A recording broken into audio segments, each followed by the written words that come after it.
और इनमें से कोई जिंदा तो नहीं है। उनके पाकिस्तान के 2 सैनिक आए आकर के हमारे जवानों के मैं बेहोश था, लेकिन इतना बेहोश नहीं था कि उनको सुन ना सकूं या देख ना सकूं।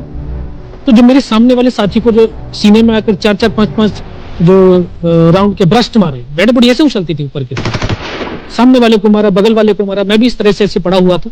उसने फर्स्ट में यहाँ पर ब्रस्ट मारा, तो मेरे पैर में 2 जगह पे मारा। उसको मैं देख रहा हूँ कि धुआं निकल रहा, लेकिन उस गोले की पीड़ा को चुपचाप पड़ा सहता रहा और उनको यकीन हो गया कि मुझसे कोई जिंदा नहीं। फिर बहुत गालियां दी, बूट की ठोकरें मारी। तो काफी देर के बाद में उनका जो कमांडर था उसने बोला कि इनके वेपन उठा लो, और नीचे जो हिंदुस्तान का पोस्ट है उसके ऊपर दूसरे जो उनके साथी थे उनको सूचना दिया, उसके ऊपर कब्जा हमला कर दो। फिर ये आवाज भी सुनी तो मुझे लगा कि यार आज तो मेरी पूरी टीम खत्म हो जाएगी। दोबारा से उसके साथी आए, पाकिस्तान के सैनिक आए और हमारे जवानों के शरीर के अंदर गोलियां दागने लगी। उन्होंने फिर उसे रोटेशन से गोली मारी। तो जब 1 कदम आगे गया तो उसने राइफल मेरी सीने की तरफ तानी।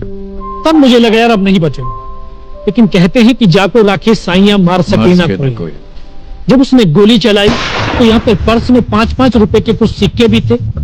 जब गोली जाकर के सिक्कों पे टकराई तो मुझे भी आभास हुआ कि मर गया हूं। पाकिस्तान का दूसरा सैनिक आया, उसने आकर के मेरा AK-47 उठाया और वापस मुड़ा तो उसका पैर मेरे पैर से टकराया। तब मुझे लगा कि यार मैं तो जिंदा हूं। तब मेरे पास एक हैंडग्रेड था, मैंने उसको पिन निकाली, उसको ऊपर ऐसे फेंका तो कोट के अंदर हुड लगे हुए, हुड के अंदर वो गिरा। मुझे तुरंत पीछे की तरफ मुड़ के देखा, पीछे तो कोई मूवमेंट था नहीं। तो जब तक वो ग्रेनेड को निकाल पाता, ग्रेनेड फट गया, यहाँ से उसका पूरा सर उड़ा और वो हमारे ऊपर आकर के गिरा। तो पाकिस्तान के दूसरे सैनिक को खलबली मची कि इनमें से कुछ जिंदा है, कुछ बोले जिंदा नहीं, नीचे से रिइंफोर्समेंट आ गई। तो उनमें खलबली मची। मेरा पास वही एक मौका था, मैं दोनों हाथों से उसकी राइफल को उठाने की कोशिश करी, ये हाथ हिला नहीं। एक हाथ से राइफल उठाई, वहां से ब्रस्ट फायरिंग किया, 4-5 पाकिस्तानी सैनिकों को मौत की नींद सुला दी। फिर दाएं हाथ से पलटा खाया, दूसरे पत्थर से 3-4 जगह से फायरिंग किया। तो जो उनका मोमेंटम था, जो हौसले थे, परस्त हो चुके थे, वो भाग खड़े। 2-3 मीटर गया, जाके देखता हूँ सामने उनके लंगर चल रहे हैं, उनका लिविंग टेंट बना हुआ, उनके जो हैवी वेपन का डिप्लॉयमेंट था, वो सब कुछ वहां पे लगा हुआ।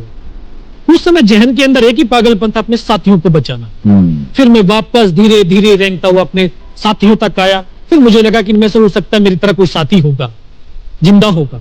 उनको देखा, किसी का सर फटा हुआ था, किसी के फेफड़े निकले हुए थे। बहुत देर बैठकर रोया भी, फिर अपने आप को संभाला। चारों तरफ बर्फ ही बर्फ, पहाड़ी पहाड़। यह भी पता नहीं कि हिंदुस्तान किधर है, पाकिस्तान किधर है। 2.5 साल की सर्विस, 19 साल की उम्र, न उम्र का तजुर्बा न सर्विस का अनुभव। जाऊं तो जाऊं कहां।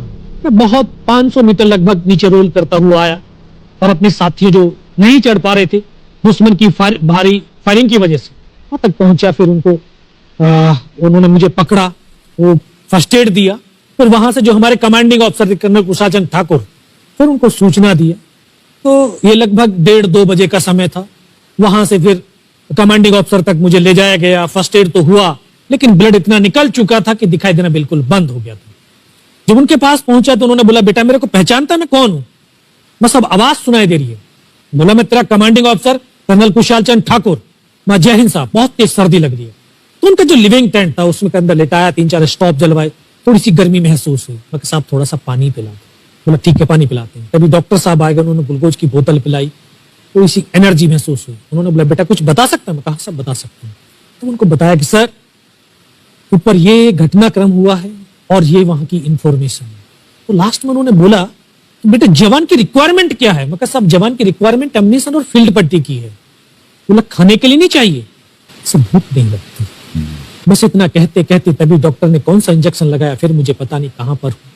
फिर होश आया 3 दिन बाद, देखा ऊपर पंखा चल रहा है।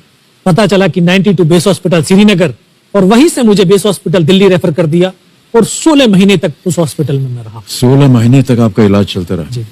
और वहीं पर हॉस्पिटल में ही मुझे पता चला कि 15 अगस्त 1999 को जब ये परमवीर चक्र का जो अनाउंसमेंट हुआ, तो वो वहां पर ही मुझे पता चला। सर